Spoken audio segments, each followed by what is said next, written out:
Nós vamos falar agora da pressão arterial. Deixei por último de propósito, porque ela é um pouquinho mais extensa, né? É um assunto um pouquinho maior. Mas não perca o final desse vídeo aí, que tem uma dica importantíssima no final dele, hein? Fiquem ligados aí. Então, olha lá, pressão arterial. O que é pressão arterial? Vocês podem ver no desenho aqui, já tá falando, já tá demonstrando, ó. O vaso arterial, essa flechinha branca aí, representa a pressão. Que pressão? A pressão que o sangue exerce dentro do vaso arterial, tá? Então, é isso aí que é pressão arterial. Vamos lá. Nós podemos ver aqui nesse slide a definição da pressão arterial. Força exercida pelo bombeamento de sangue dentro da parede arterial após a ejeção do débito cardíaco pelo ventrículo esquerdo, sendo assim parte importante para a perfusão tecidual.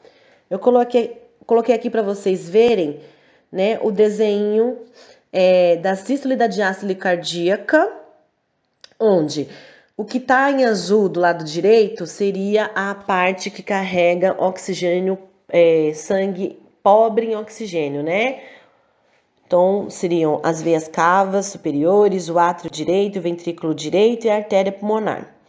E no lado esquerdo, representado em vermelho, as partes que carregam sangue oxigenado, que seriam o quê? As veias pulmonares, nós temos o átrio esquerdo, o ventrículo esquerdo e a artéria aorta, tá? Olha lá que bonitinho. E o que é a palavra sístole? Sístole é referente à contração. E o resultado é o quê? Saída do sangue para os vasos, tá? E a diástole é o relaxamento dessa cavidade aí, né? Das cavidades.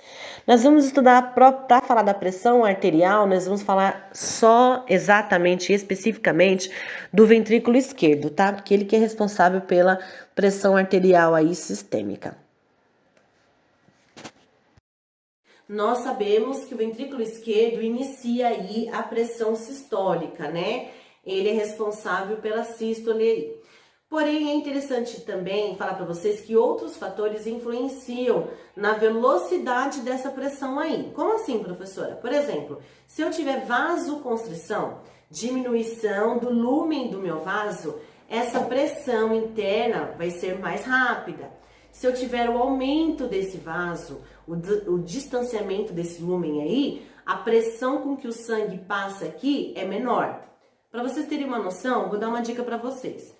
Vocês estão lá lavando o quintal de vocês com uma mangueira, sem aquele bico de pressão, uma mangueira, só mangueira mesmo.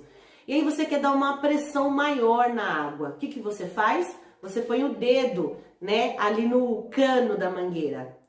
Você diminuiu o lumen dela. Aí o que acontece com a água? Ela passa com mais força, tá? Ela pode até passar com menos quantidade, mas a pressão aumenta, tá?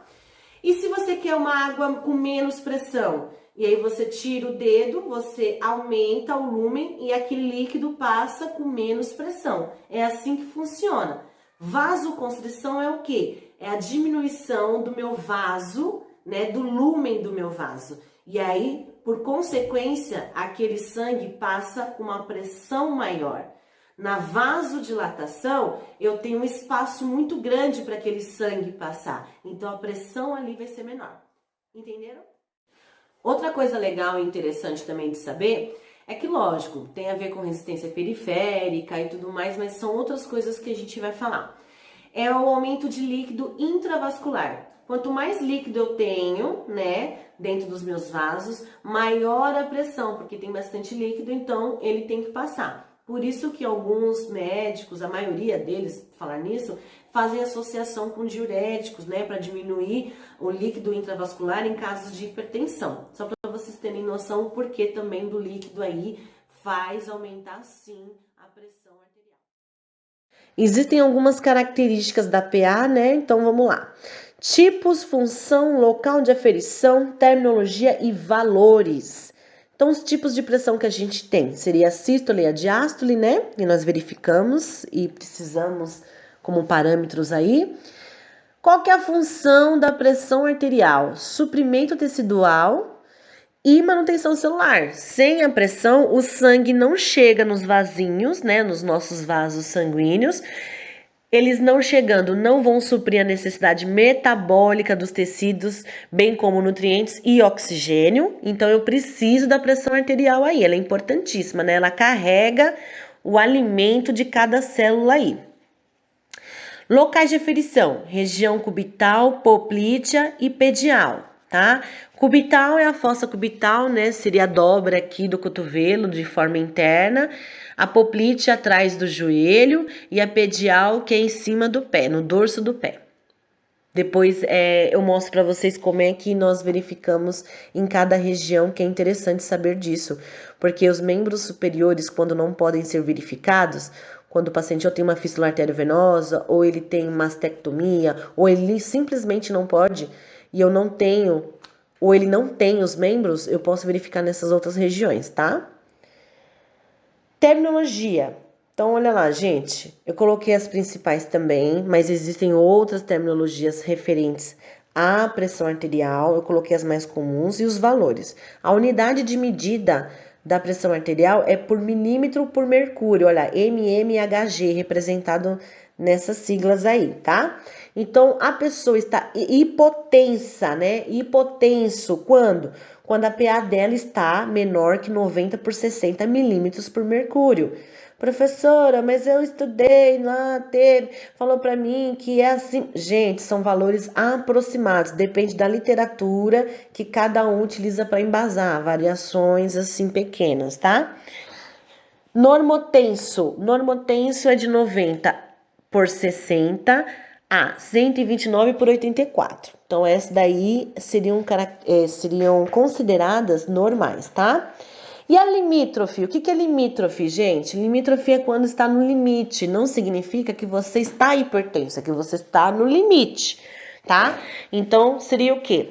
130 por 85 a 139 por 89. Tudo que tiver de 90 por 60 até 139 por 89 é considerado normal, tá? Só tem essa particularidade aí em relação, olha, presta atenção que você vai ficar hipertenso, tá bom? Hipertenso estágio 1, de 140 por 90 a 159 por 99. Estágio 2, 160 a 100 até 179 por 109. Hipertensão acima de 180 por 10. Olha aí, então nesse caso, nesse slide, a gente pode observar que a técnica de aferição mais comum é a PANI, pressão arterial não invasiva. É uma medição aproximada, porém o suficiente para possível tratamento em casos de hipertensão ou hipotensão. É assim, esse aparelho ele vai ver de forma indireta, tá? Assim como o pulso, nós verificamos de forma indireta a frequência cardíaca, o esteto, o esfigmomanômetro, verificamos de forma não invasiva, que a gente fala, né? É uma forma indireta de verificação. Agora vamos observar para que serve o esfigmomanômetro, olha lá. Então, primeiro eu tenho o manômetro, que seria esse reloginho aí, né? Que nós estamos podendo ver através da flechinha. Nós temos o manguito, que seria a braçadeira, que é o que abraça o braço mesmo do paciente. O bulbo, que é a famosa pera. A válvula de pressão, que é onde eu controlo no momento que eu desinsuflo, né? O manguito. E as vias de pressão, ou cânulas, né? Nós temos também aqui abaixo as braçadeiras diferentes, né? Diferentes tipos.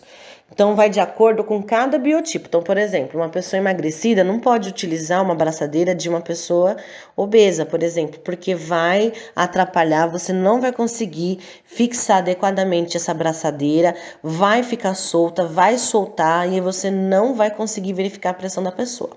Bem como também você pegar uma braçadeira pequena numa pessoa que é obesa e que demanda de mais tecido na questão do manguito, né, da distensão do manguito, e aí também vai ficar soltando. Na hora que você insuflar o cuff, a braçadeira vai soltar, principalmente se ela for de velcro, né? Então, é importante a gente saber escolher o tipo de braçadeira aí. Ao lado, nós podemos ver o monitor cardíaco. Esse monitor cardíaco ele pode fazer avaliação indireta também da pressão arterial, só que eu não tenho manômetro, porque quem faz essa verificação é o próprio monitor, mas eu vou ter braçadeira, extensão normal, só não vou ter o manômetro, tá? Olha lá, 120 por 80, dá para ver já a medição ali. Inclusive, por falar nisso, não é 12 por 8, não é 7 por 4, não é nada disso. Sempre seja a verificação que é 120 por 80. Uma PA real de 12 por 8, o paciente já parou, né? Não existe isso. Inclusive, não tem aparelho que verifique esse nível de PA, tá? Então, o correto é 120 por 80, 110 por 70 e assim por diante, tá bom? Nós temos aqui o estetoscópio, olha lá. Então, nós temos a parte do diafragma, a campânula, os tubos, né, da condução, às vezes é um ou dois, são dois tubos, a haste e as olivas auriculares, olha aí. Para quem não sabia o nome das partes do esteto, tá aprendendo agora. Professora, precisa ser esse daí que você tá mostrando? Essa marca? Então, essa marca é cara, não tem necessidade. Qualquer um esteto em boa qualidade, em bom estado, faz muito bem o serviço que essa marca aí faz aí, tá? A diferença é que ela é cara, só isso, tá bom? Outra forma de verificar a pressão é a invasiva. Então, olha lá, a melhor e mais fidedigna para aferição de pressão é a PAI, pressão arterial invasiva. Eu vou explicar rapidamente, que é só para vocês saberem que existe uma forma de verificar a pressão real mesmo do paciente. Como é que eu faço aqui, ó? O médico introduz um catéter na artéria radial. Lá dentro desse catéter possui um sensor. Esse sensor, ele está acoplado a um transdutor que está acoplado a uma bolsa pneumática com solução salina, tá? E o transdutor também está acoplado a um monitor cardíaco que vai falar para você qual é a real PA do paciente. Para quem que eu uso? Qual é a indicação, professora? É indicados em casos de pacientes hemodinamicamente instáveis, aquele paciente que está bem ruinzinho, que oscila muito em termos de sinais vitais. Eu preciso mesmo de não dá para ser uma forma indireta, tem que ser uma forma direta, tá bom? Mas isso aí vocês vão aprender mais para frente. Agora nós vamos falar sobre a técnica de aferição da PA. Então, em primeiro lugar, nós explicamos o procedimento ao paciente, deixando em ambiente confortável e sentado. Não pode ter ingerido nenhum tipo de alimento ou líquido estimulantes. Se fumou, esperar 30 minutos antes da aferição. Em caso de exercício, esperar 10 minutos. Localizar a pulsação da artéria braquial. Colocar o manguito cerca de 2 centímetros a 3 centímetros acima da fossa cubital, sendo o cuff sobre a artéria braquial. A largura do manguito deve ser adequada para cada biotipo. Manter o braço do paciente na altura do coração. Apalpar o pulso radial e inflar o manguito de 10 em 10 milímetros por mercúrio, até a pulsação da artéria sumir. Pare de insuflar, anote a mensuração ao sumir a pulsação. Exemplo, sumiu a pulsação da artéria radial na medição de 150 milímetros por mercúrio. Acrescente na próxima verificação 30 milímetros por mercúrio, acima desse valor, 180 para a margem de segurança. Colocar as olivas do esteto corretamente nos ouvidos, com a curvatura das hastes voltada para frente. Posicionar a campânula do estetoscópio suavemente sobre a artéria braquial para que não haja compressão excessiva. Desinsuflar o cuff regulando lentamente de 2 a 3 milímetros por mercúrio com a válvula até o esvaziamento total do manguito e aguardar de 15 a 30 segundos, antes de inflar novamente. Solicitar ao paciente que não fale durante o procedimento da medição. Inflar rapidamente de 10 em 10 milímetros por mercúrio até o nível estimado da pressão arterial. Neste caso, 180, seguindo o nosso exemplo. Desinsuflar com velocidade constante inicial de 2 a 4 milímetros por segundo, tá? Evitando congestão venosa e desconforto para o paciente. Proceder neste momento à ausculta dos sons sobre a artéria braquial, evitando-se compressão excessiva do estetoscópio. Determinar a pressão sistólica no momento do aparecimento do primeiro som. Fase 1 de Korotchkov, que se intensifica com o aumento da velocidade ao desinsuflar. Determinar a pressão diastólica no desaparecimento completo dos sons. Fase 5 de Korotchkov, auscultar cerca de 20 milímetros a 30 milímetros por mercúrio abaixo do último som para confirmar o seu desaparecimento. Registrar os valores da pressão sistólica e diastólica corretamente sem arredondamentos. Esperar 5 minutos antes de realizar novas aferições e recomenda-se a elevação do braço para normalizar o mais rapidamente a estase venosa, que poderá interferir na medida subsequente. Ajuste o manguito ao braço do paciente. Membro superior direito, posição confortavelmente sentado, e certifique-se de que a extremidade inferior do manguito esteja a 2 ou 3 centímetros da fossa cubital do paciente. O examinador deve posicionar o estetoscópio com a angulação natural do aparelho voltada para frente. Tanto o diafragma quanto a campânula podem ser utilizados para a medida da pressão arterial, sendo mais comum que se utilize o diafragma. Deixe o paciente em repouso por pelo menos 5 minutos e explique a ele o procedimento. O membro superior direito deve estar confortavelmente apoiado numa altura ao nível do pré-córdio do paciente. Caso seja uma primeira consulta, uma primeira avaliação, a pressão deverá ser verificada nos 2 membros superiores. Se houver discrepância entre os valores, será considerada a maior medida. Nas consultas subsequentes, a padronização internacional é a do membro superior direito. Nunca faça medidas sobre roupas ou próximo a roupas apertadas que possam estar garroteando a região. Também não realize medidas seguidas. Caso seja necessário repetir a avaliação, espere pelo menos 1 minuto entre as medidas. Antes que vocês tenham um ataque de pelanca e vão brigar comigo aqui, dizendo assim, quem que é esse tal de Korotchkov? De onde ela tirou isso? Meu Deus do céu, chega a dar nó na língua. Calma, fiquem calmos que eu vou explicar. Sons de Korotchkov são os sons que nós auscultamos quando nós verificamos a pressão arterial. Por quê? No momento que nós liberamos o sangue para o retorno, né?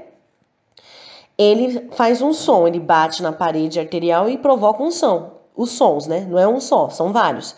E aí o nome desses sons são Korotchkov, tá? O que determina a pressão sistólica e diastólica é a fase 1, o primeiro som, e a fase 5, que é quando já não tem mais o som, que é o desaparecimento total do som. Então, a fase 1 é a sístole, a fase 5 é a diástole. Então, vamos lá. Fase 1, surgimento do primeiro som súbito, forte, bem definido e que aumenta de intensidade. Tum, tum, tum, tum, tá? Esse primeiro tum é a sístole. Não é a oscilação do ponteiro. A oscilação do ponteiro é uma coisa, tá? O som é outra. É o som junto com a oscilação. Então, vamos lá. Lembra do nosso exemplo? Então, nós insuflamos a primeira vez, a artéria sumiu no 150 milímetros por mercúrio, a pulsação da artéria sumiu, certo? Nós, na segunda verificação, nós vamos colocar mais 30, que é margem de erro. Por quê, professora? Porque é margem de erro, na verdade, não é nem margem de erro, é margem de segurança. Então, o que acontece? Eu vou só pôr 30 a mais para ter certeza que eu estou verificando corretamente. E aí ele começou a oscilar lá no 150. Eu tava no 180, eu fui soltando a válvula e aí o ponteiro começou a oscilar, né, a bater lá no 150. Mas você já está com o esteto lá em cima da artéria braquial, já pronto para auscultar. Ele oscilou no 150, mas sem som, não tem som. Na hora que ele passou, um exemplo, ele passou no 120, ele fez assim, ó, tum, tum, oscilou e fez o som. Oscilou e fez o som, essa é a sua sístole. Onde o ponteiro bater junto com o som, é o som de Korotchkov fase 1. Então, aí você vai determinar a sua sístole.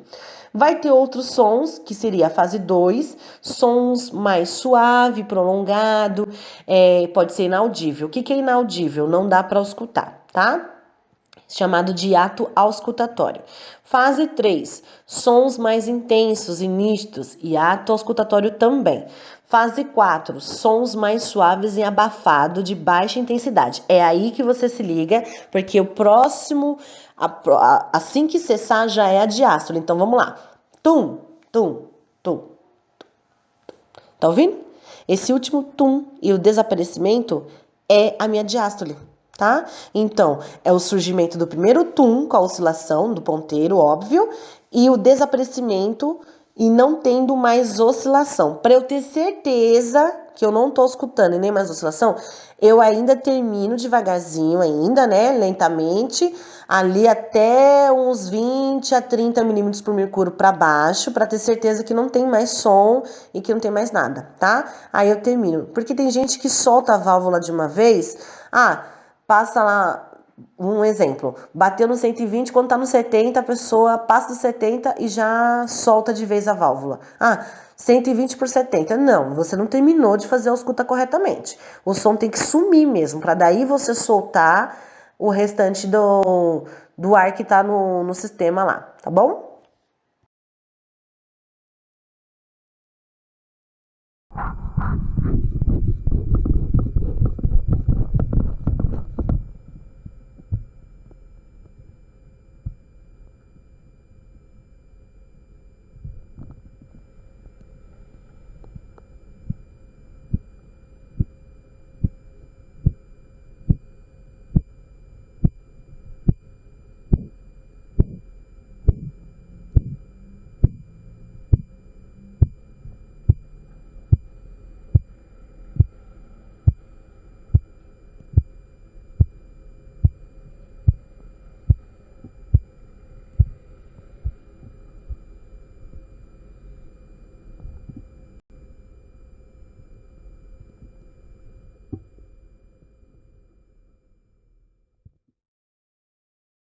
Gente, nós acabamos de falar sobre os 5 sinais vitais.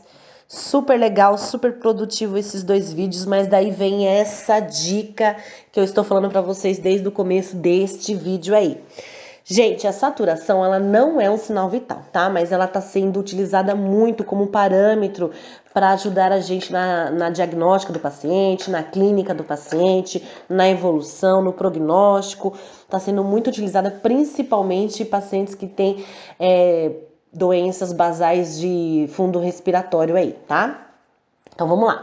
Saturação não faz parte dos sinais vitais, porém é um parâmetro importante na avaliação clínica, referente aos sinais e sintomas apresentados pelo paciente, principalmente em diagnósticos de afecções respiratórias ou patológicas que acabam refletindo nestes sistemas, tá?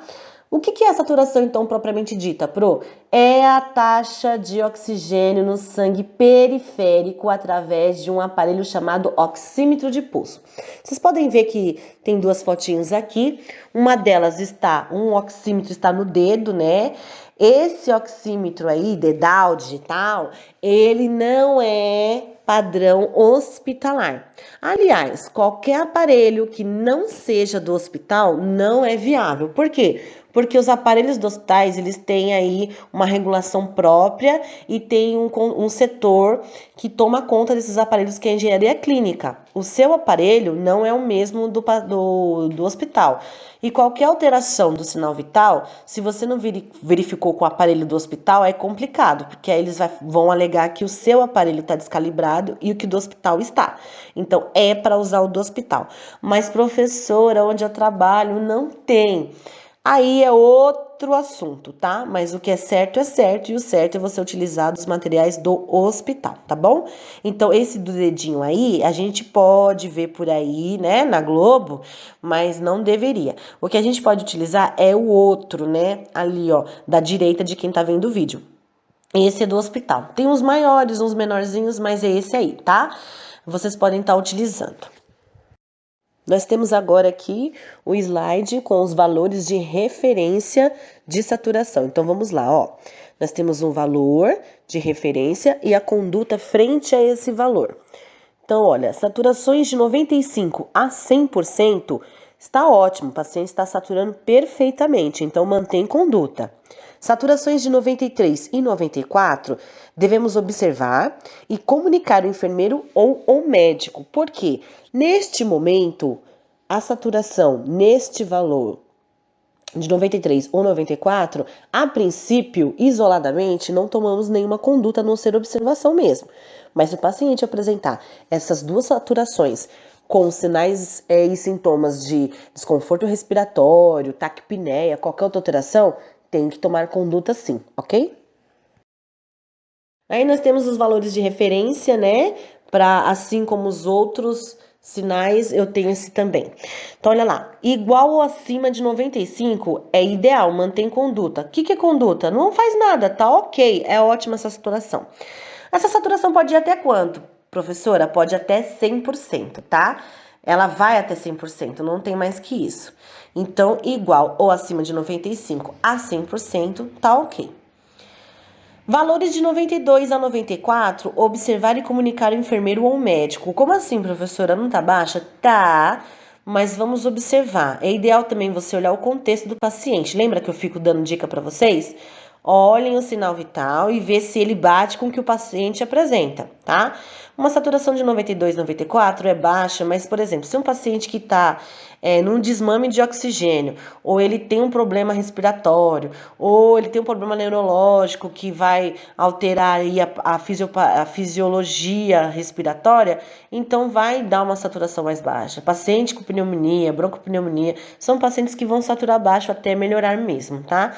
E aí, professor, não é melhor dar oxigênio? É enquanto ele precisa, mas a gente precisa, não pode, é igual droga, não pode ficar administrando muito, porque senão o paciente fica, abre aspas, viciado, e aí a gente não consegue tirar o oxigênio dele, tá? Então ele precisa treinar o pulmão dele a respirar normalmente. E igual ou abaixo de 92, avisar imediatamente o enfermeiro ou médico. Código amarelo. O que quer dizer isso, professora? Ó, existe, eu não falei nos outros vídeos, eu vou falar agora. Existem duas ferramentas aí, existem mais, lógico, mas existem duas que são as que mais conhecidas, que é o protocolo de Mills e o código amarelo. O protocolo de Mills é o quê? Você vai lá, é um sistema eletrônico, né? Você vai lá e alimenta os dados do paciente, faz anotação de enfermagem e tudo mais. E você coloca os sinais vitais. Se tiver algum alterado, vai ser acionado a equipe que faz parte ali, médico, fisioterapeuta, enfermagem, e vai até onde está o paciente, por que ele está com alteração aí de sinais vitais, tá? Por isso a importância de você verificar corretamente o valor e ter certeza daquele valor quando está alterado. Por quê? O que eu te indico? Deu alguma alteração e você viu que não tá batendo com a clínica do paciente? Peraí, a saturação dele tá baixa, mas ele tá corado. É um exemplo. A saturação não é sinal vital. Vamos falar da frequência cardíaca. A frequência cardíaca deu alterado, mas eu tô olhando a questão da perfusão periférica dele, tá ok, por que não tá batendo? Vá, dê uma volta, vai fazer outra coisa, passa 2 minutinhos, retorna e verifica novamente. Por quê?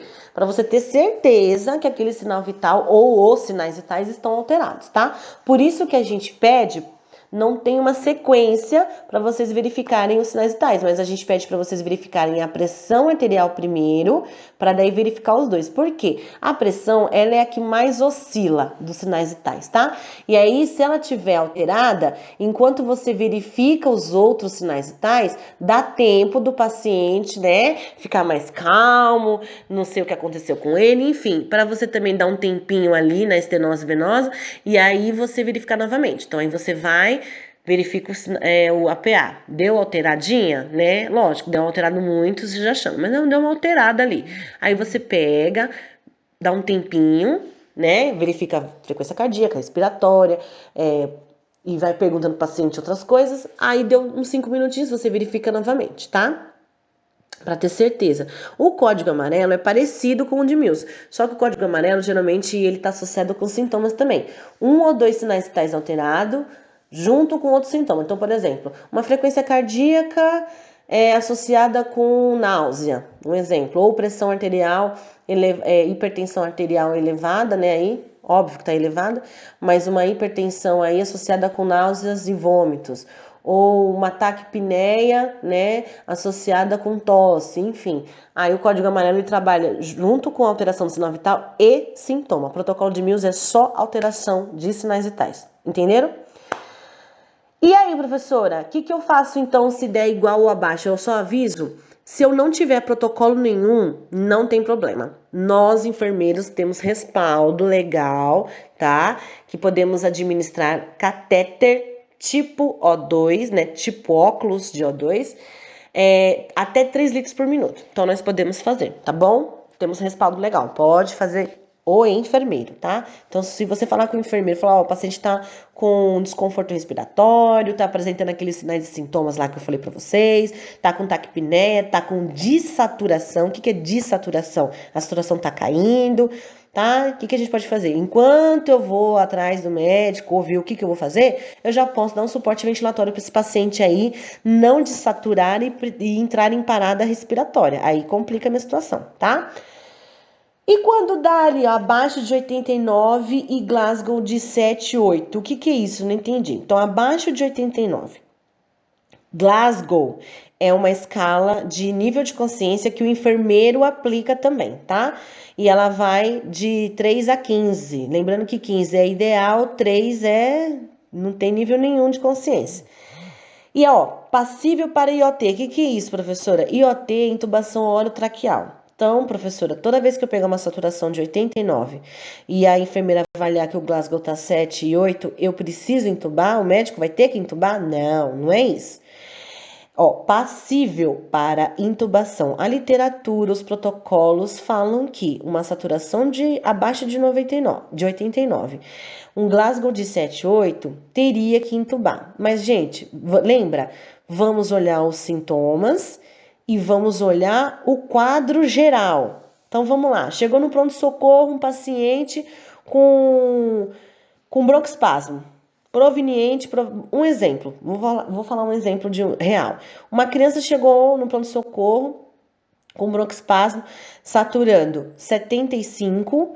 E qual que foi a causa do broncoespasmo dela? Ela estava dançando numa festa que teve lá e ela estava de frente para aquelas máquinas de fumaça. Eu perguntei para a mãe, ela é DPO cística, ela tem asma? Ah, ela tem. Então, olha lá, gente, ela tem asma de base, né? Então, é dela ter problema respiratório. Broncoespasmo, provavelmente, certeza que ela fez por inalar aquela fumaça, tá? Deu reação química no pulmão e ele edemaciou.